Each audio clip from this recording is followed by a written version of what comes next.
साथीहरू नमस्ते, स्वागत छ तपाईँलाई।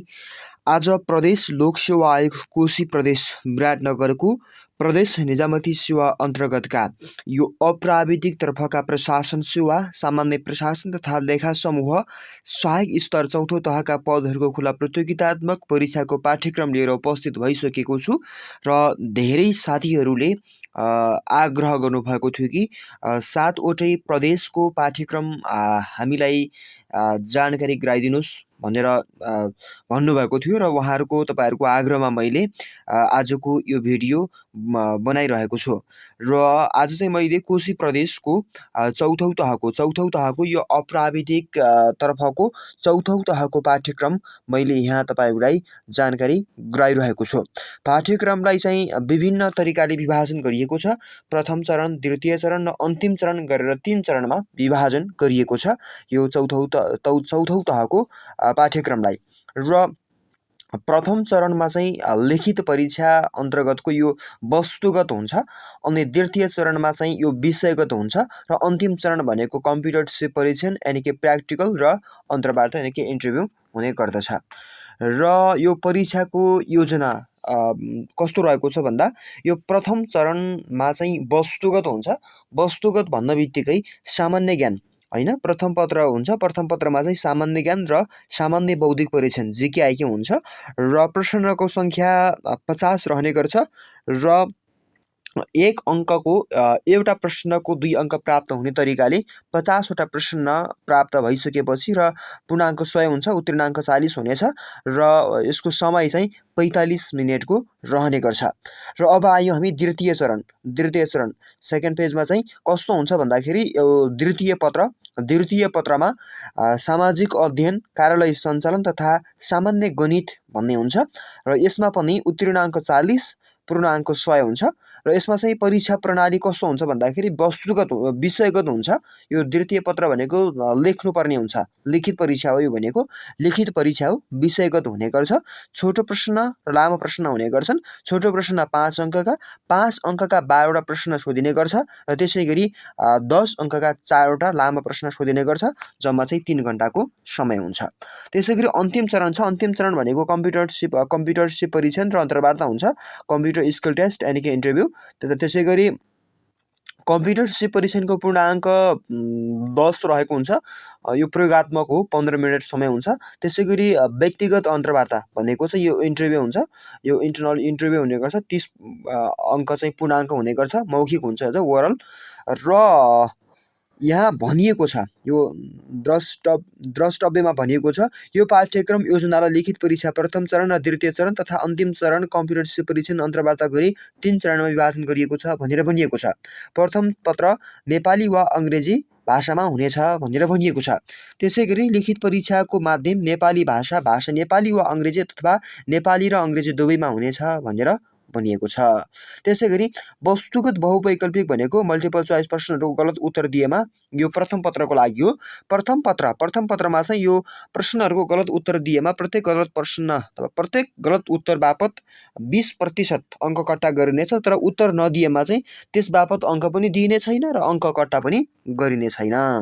त्यसै गरी अर्को कुरा छ, यो परीक्षामा कुनै पनि प्रकारको calculator, mobile phone, smart watch अनि हेडफोन तथा अन्य कुनै पनि प्रकारको विद्युतीय उपकरणको चाहिँ प्रयोग गर्न पाइने छैन। यो त तपाईँको प्रवेश पत्रमा नै उल्लेख गरिएको हुन्छ। त्यसै गरी यो विषयगत प्रश्नका लागि तोकिएको अङ्कका हकमा एउटा लामो प्रश्न वा एउटै प्रश्नका 2 वा 2 भन्दा बढी भागी वा एउटा प्रश्न अन्तर्गत 2 वा बढी टिप्पणीहरू सोध्न सकिनेछ भनेर भनिएको छ। अनि परीक्षामा सोधिने प्रश्न सङ्ख्या, अङ्क र अङ्कभार सम्बन्धित पत्र विषयमा दिए अनुसार हुनेछ भनेर भनिएको छ। यति कुरा हामीले जान्नुपर्छ।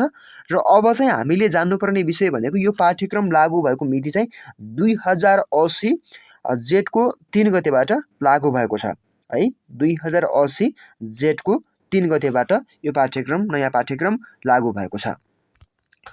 र अब चाहिँ हामी प्रथम प्रथम पत्रमा सोधिने हैन, प्रथम पत्रमा सोधिने यो चाहिँ सामान्य ज्ञान र सामान्य बौद्धिक परिचय जेके आइक्यू सोधिन्छ र कुन कुन टपिकबाट कस्ता कस्ता प्रश्न सोधिन्छ र कुन कुन विषयवस्तुलाई समेटिएको हुन्छ भन्ने विषय हामीले जान्न अत्यन्तै जरुरी छ। र सबैभन्दा पहिला सामान्य ज्ञान अन्तर्गत चाहिँ भूगोलबाट चाहिँ विश्वको भूगोल र नेपालको भूगोल सोध्छ र विश्वको भूगोलबाट महादेश, महासागर, ध्रुव, अक्षांश, देशान्तर, समय, दूरी, पर्वत श्रृङ्खला, भूकम्प, ज्वालामुखी, नदी, हिमनदी, ताल, जलवायु आदिको बारेमा चाहिँ तपाईले अध्ययन गरेको हुनु पर्यो। विश्वको भूगोलबाट प्रश्न सोध्नेछ।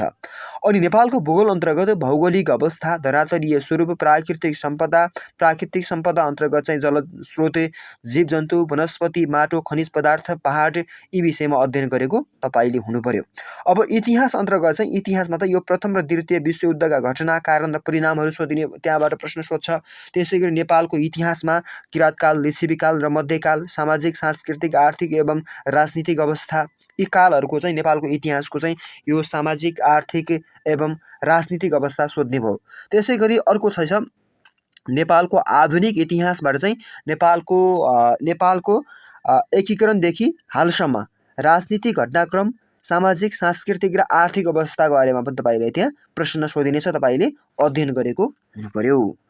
र नेपालको सामाजिक अवस्था, परम्परा, मूल्य, मान्यता, धर्म, जात-जाति, भाषा-भाषी, संस्कृति, कला, साहित्य, सङ्गीत, सांस्कृतिक सम्पदा र आर्थिक अवस्था बारे तपाईले अध्ययन गरेको हुनु पर्यो। र सँगसँगै कृषि, उद्योग, व्यापार, पर्यटन, यातायात, सञ्चार, विकास योजना सम्बन्धी पनि तपाईलाई जानकारी हुनुपर्छ। यहाँबाट पनि तपाईले प्रश्न सोधिनेछ।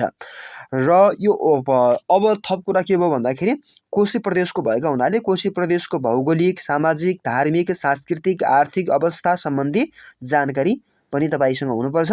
त्यहाँबाट पनि तपाईलाई प्रश्न सोधिन्छ। त्यसैगरी मानव जीवनमा प्रत्यक्ष प्रभाव पार्ने विज्ञानका प्रमुख आविष्कार र नवीनतम गतिविधि पनि तपाईले जानकारी हुनु पर्यो।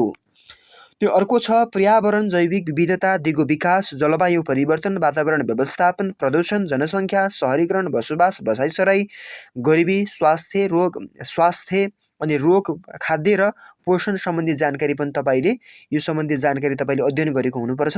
यहाँबाट पनि तपाईले प्रश्न सोधिनेछ। अब चाहिँ नेपालको शासन प्रणाली र सरकार भन्ने टपिक हुन्छ। त्यो टपिकबाट तपाईले चाहिँ नेपालको संविधानबाट सोध्छ। अनि राजनीतिक अवस्था, सङ्घ प्रदेश, स्थानीय तहबारे पनि तपाईलाई टोटली जानकारी हुनुपर्छ। तपाईलाई त्यहाँबाट पनि जुनसुकै प्रश्न सोध्न सक्छ। अनि संयुक्त राष्ट्र दक्षिणी सङ्गठन, साग भयो, अनि बिमस्टेक सम्बन्धी सामान्य जानकारी तपाईले हुनुपर्छ। यी यावत अन्तर्राष्ट्रिय सङ्गठनको बारेमा पनि तपाईले जानकारी हुनुपर्छ। तपाईले त्यहाँबाट पनि प्रश्न सोध्न सक्छ र सोध्छ पनि। राजनीतिक, सामाजिक, आर्थिक, सांस्कृतिक, खेलकुद, पुस्तक, पुरस्कार, कला, साहित्य, सङ्गीत सम्बन्धी राष्ट्रिय महत्त्वका समसामयिक गतिविधि पनि तपाईलाई त्यहाँबाट सोध्छ। त्यो पनि तपाईलाई जानकारी हुनुपर्छ। तपाईले अध्ययन गरेको हुनुपर्छ। अब छ नेपाली भाषामा लेखन शैलीका विकासका लागि आवश्यक व्याकरण र सो अनुरूपको शुद्धाशुद्धि सम्बन्धी पनि जानकारी तपाईमा हुनुपर्छ। यो भनेको केही होइन। अब यो भनेको चाहिँ नेपाली व्याकरण तपाईले अब 10 सम्म स्कुल लेभलमा पढ्दै आउनुभएको नेपाली व्याकरण पनि तपाईलाई ज्ञान हुनु पर्यो। त्यही कुरा सोध्ने हो, नयाँ केही छैन। र अब चाहिँ नेपालको अर्थतन्त्र र यसका विशेषताहरूबाट पनि तपाईलाई सोध्छ। राष्ट्रिय तथा प्रादेशिक आवधिक योजना, दिगो विकासका लक्ष्य यहाँबाट तपाईले अध्ययन गरेको हुनुपर्छ। यहाँबाट पनि सोध्छ। र अब अर्को कुरा छ यहाँ तपाईले जानकारी गराउँ। सामान्य ज्ञानको प्रश्न चाहिँ जम्मा तपाईलाई 30वटा सोध्ने हो हैन। अब 30वटा सोधिसकेपछि तपाईलाई चाहिँ अब 30वटा प्रश्न सोध्छ, 2 अङ्कको, जम्मा 77 मार्क्स आयो।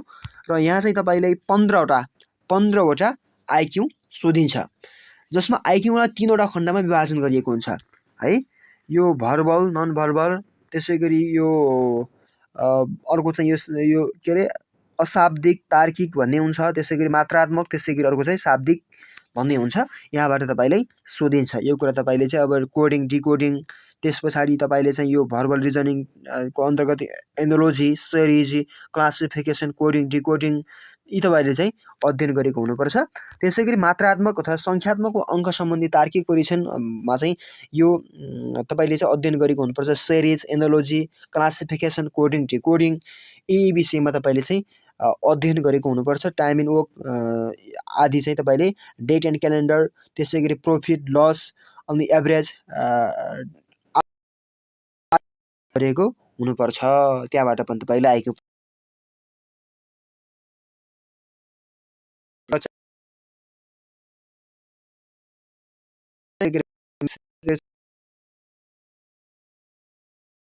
विभिन्न प्रश्नहरू सोध्ने गर्छ।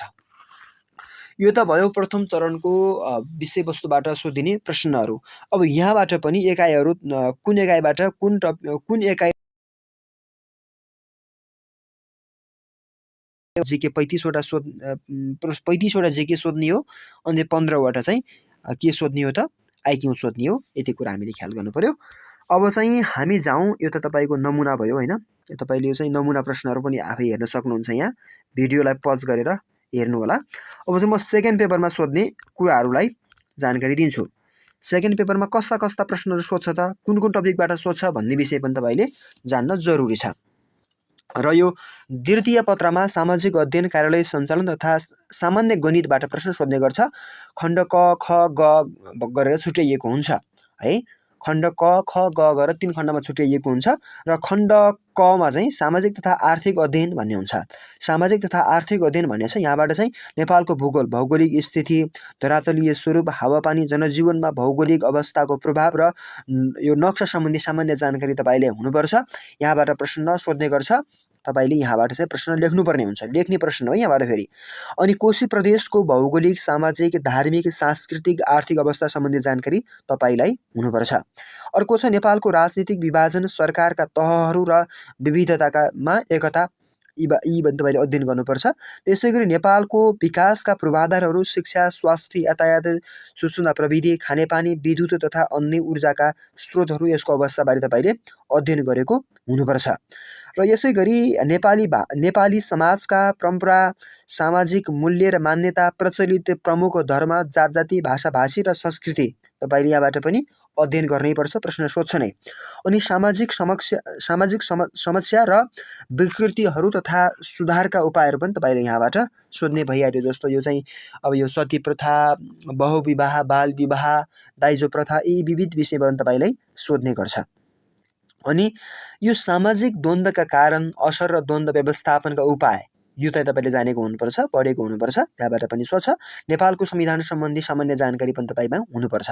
त्यसै गरी सङ्घीय शासन व्यवस्था, सरकारका 3 तह बीचका राजनीतिक, आर्थिक र प्रशासनिक अन्तर्सम्बन्ध तथा शासकीय इकाइहरू बीचको भूमिका पनि तपाईँलाई जानकारी हुनुपर्यो, तपाईँले अध्ययन गरेको हुनुपर्यो। यहाँबाट पनि प्रश्न सोध्यो भने तपाईँले लेख्नुपर्ने हुन्छ। त्यसै गरी नेपालको सार्वजनिक प्रशासन र सुशासन, यहाँबाट पनि प्रश्न सोध्छ। त्यसै गरी राष्ट्रिय तथा प्रादेशिक आवधिक योजनाको सामान्य जानकारी तपाईँलाई हुनुपर्छ। यहाँबाट पनि तथ्यपूर्ण कुराहरू लेख्न, प्रश्न लेख्ने, तथ्यगत कुराहरू लेख्ने चाहिँ आउन सक्छ। त्यसै गरी विकासका अन्तर्सम्बन्धित विषय चाहिँ यो समावेशी विकास, लैङ्गिक विकास, गरिबी निवारण, रोजगारी सृजना, विपद व्यवस्थापन, दिगो विकास लक्ष्य, बालमैत्री शासन, यी विविध, यो भनेको के हो, यसका विषयवस्तु यावत विषयहरू चाहिँ तपाईँले जानेको, अन्तर्सम्बन्ध के छ होइन, यसको चाहिँ अन्तर के छ, यसको चाहिँ यसका फाइदा के छन्, बेफाइदा के छन्, यसको लक्ष्य उद्देश्य के हो, यी सबै तपाईँले जानेको हुनुपर्छ। अनि लोकतन्त्र र निर्वाचनको परिचय, महत्त्व तथा मतदान र मतगणना सम्बन्धी सामान्य जानकारी पनि तपाईँमा हुनुपर्छ। र त्यसै गरी उपभोक्ता हित संरक्षण सम्बन्धी जानकारी पनि तपाईँमा हुनुपर्यो। स्वास्थ्य, जनसङ्ख्या र वातावरण 2मा छ। अब यहाँबाट चाहिँ सोध्ने भनेको तपाईँलाई रोग, पोषण, दुर्व्यसन र सामुदायिक स्वास्थ्यबाट सोध्ने हो। रोगको परिचय, सर्ने रोग र नसर्ने रोग, सर्ने रोग, सर्ने माध्यमहरू यी हुन्। अनि पोषण, सन्तुलित भोजन, यसको परिचय, महत्त्व, कुपोषणका कारण अनि समाधानका उपाय, यी विषय तपाईँले अध्ययन गरेको हुनुपर्छ। त्यसै गरी धुम्रपान, मद्यपान र लागु पदार्थ दुर्व्यसन, यसका कारण के हुन्, असर के हुन्, बस्ने उपाय के हुन्, यो विषय तपाईँले जानेको हुनुपर्यो। त्यसै गरी सामुदायिक स्वास्थ्यको अवधारणा के, प्रमुख स्वास्थ्य समस्याहरू के हुन्, यसका समाधानका उपाय, यसको समाधानका व्यक्ति, परिवार र समुदायको भूमिका के हुन्छ होइन, यो विषय जानेको हुनुपर्यो। उपभोक्ता स्वास्थ्यको परिचय र महत्त्व पनि तपाईँले जानेकै हुनुपर्छ। रोग, पोषण, दुर्व्यसन र सामुदायिक स्वास्थ्यमा स्थानीय तहको भूमिका के छ, प्रदेश सरकारको भूमिका के छ, सङ्घीय सरकारको भूमिका के छ, यी विषय जानेको हुनुपर्यो। र समुदायको भूमिका के छ, नागरिक समाजको भूमिका के छ, स्वयं व्यक्तिको भूमिका के हुन्छ, यावत विषय पनि जानेकै हुनुपर्छ। अनि जनसाङ्ख्यिक, जनसङ्ख्या परिवर्तन र जनसङ्ख्या व्यवस्थापन, यी विषय जानेको हुनु पर्यो। त्यसै गरी जैविक विविधता र वातावरण व्यवस्थापन यी विषयबाट तपाईँले चाहिँ अध्ययन गरेको हुनुपर्छ। अब आयौँ हामी खण्ड 40 अङ्कको तपाईँले प्रश्नमा चाहिँ कर्मचारी प्रशासन अन्तर्गत चाहिँ यो प्रदेश निजामती सेवा लोक सेवा भनेको यो कोशीको भएको हुनाले कोशी प्रदेशका भूमिका तथा विद्यमान कानुनी व्यवस्थापन तपाईँलाई जानकारी हुनु पर्यो। अनि कार्यालय सञ्चालन भनेको छ कार्यालय विन्यास होइन, अफिस लेआउट भनेको के हो, यसका विशेषता फाइदा बेफाइदा होइन, यावत विषय जानकारी हुनु पर्यो। अनि पत्र व्यवहार चिठी पत्र यिनीको परिचय उद्देश्य यसका प्रकार अनि प्राथमिकता यसको प्रयोग यी सबै जानकारी हुनुपर्छ। दर्ता चलानी टिप्पणी लेखन अनि सरजमिन अनि मुचुल्का र मेमो यी विषय सम्बन्धी सामान्य जानकारी पनि तपाईँमा हुनुपर्छ। अभिलेख व्यवस्थापनको परिचय हुनु पर्यो, त्यसै परिचय सम्बन्धी जानकारी उद्देश्य आवश्यकता महत्त्व त्यसै गरी यसका फाइदा यावत जानकारी हुनुपर्छ। अभिलेख व्यवस्थापनले कार्यालय व्यवस्थापन पारेका पुर्याउने फाइदा के हुन् यसरी आउन सक्छ, यो कुरा याद गर्नुपर्छ। अनि फाइलिङ सम्बन्धी जानकारी हुनुपर्छ। कार्यालय व्यवस्थापनमा कम्प्युटर प्रणालीको यो आवश्यकता महत्त्व एवं प्रचलनमा रहेका व्यवस्थापन सूचना प्रणाली भनेको एमआइएसका सम्बन्धी जानकारी तपाईँले हुनु पर्यो। अनि बैठक व्यवस्थापन माइन्युट लेखनको यो कुरा चाहिँ तपाईँले जानकारी राख्नुपर्छ। यस्ता प्रश्न यहाँबाट चाहिँ यो टपिकबाट प्रश्न सोध्छ। सार्वजनिक सम्पत्ति व्यवस्थापन यो टपिकबाट पनि सोध्छ। अनुगमन तथा मूल्याङ्कन सम्बन्धी जानकारी यहाँबाट पनि। अब लेखा तथा राजस्व सम्बन्धी जानकारी भनेर अर्को टपिक छ, यहाँबाट चाहिँ तपाईँले दोहोरो लेखा प्रणाली, सरकारी लेखा प्रणाली, नगद र प्रोद्भावीमा आधारित लेखाङ्कन विधि तथा लेखा परीक्षण सम्बन्धी जानकारी, गोसा र भौचर, बैंक नगदी किताब र बजेट हिसाब यसको परिचय र प्रयोग सम्बन्धी पनि तपाईँलाई जानकारी हुनुपर्छ। अनि राजस्व र खर्चको फारबारी र प्रतिवेदन सम्बन्धी जानकारी हुनुपर्छ। वर्तमान जिएसटी जस्ता प्रणाली सम्बन्धी जानकारी हुनु पर्यो, अध्ययन गरेको हुनु पर्यो। प्रश्न तपाईँलाई त्यहाँबाट सोध्छ। अनि कर भन्सार त्यसै गरी प्रदेश र स्थानीय तहको राजस्व अधिकार र परिचालन सम्बन्धी सामान्य जानकारी हुनुपर्छ।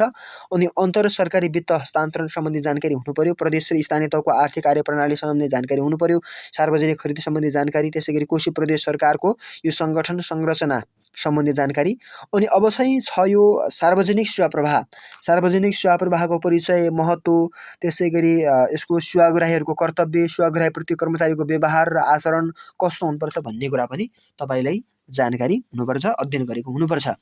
अब चाहिँ छ यो सङ्घ प्रदेश स्थानीय तह समन्वय तथा अन्तर सम्बन्ध ऐन 2077 परिच्छेद 2 र 3 भनेको छ। यो भनेको के हो त भन्दा यो चाहिँ सङ्घ प्रदेश स्थानीय तह समन्वय तथा अन्तर सम्बन्ध ऐन 2077 को परिच्छेद 2 र 3 अध्ययन गर्दा हुन्छ भनेको हो। तपाईँले धेरै यो ऐन नै अध्ययन गर्दा चाहिँ राम्रो, तर चाहिँ ऐनमा पुरै अध्ययन गर्न भ्याउनु भएन भने परिच्छेद 2 र 3 चाहिँ अनिवार्य अध्ययन गर्नु होला भनेर तपाईँलाई यहाँ नोट दिएको हो, यहाँ चाहिँ तपाईँले सजेसन दिएको छ।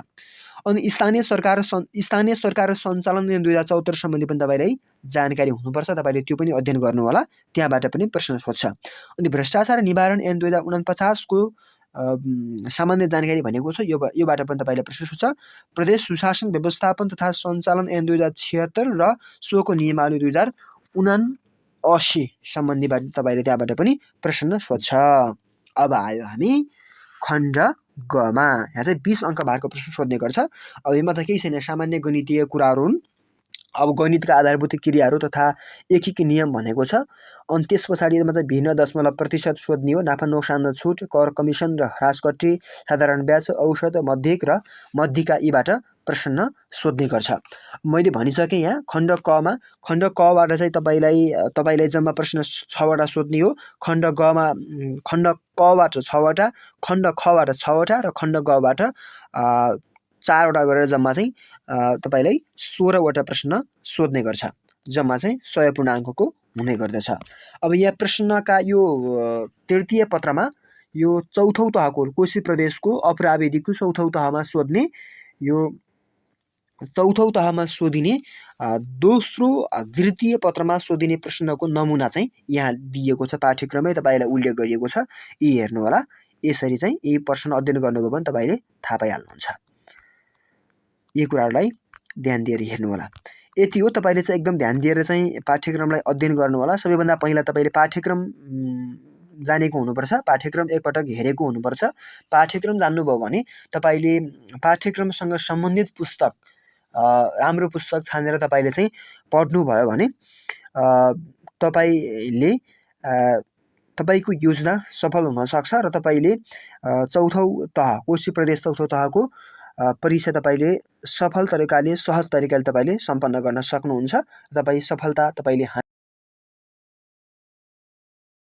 हासिल गर्न सक्नुहुनेछ।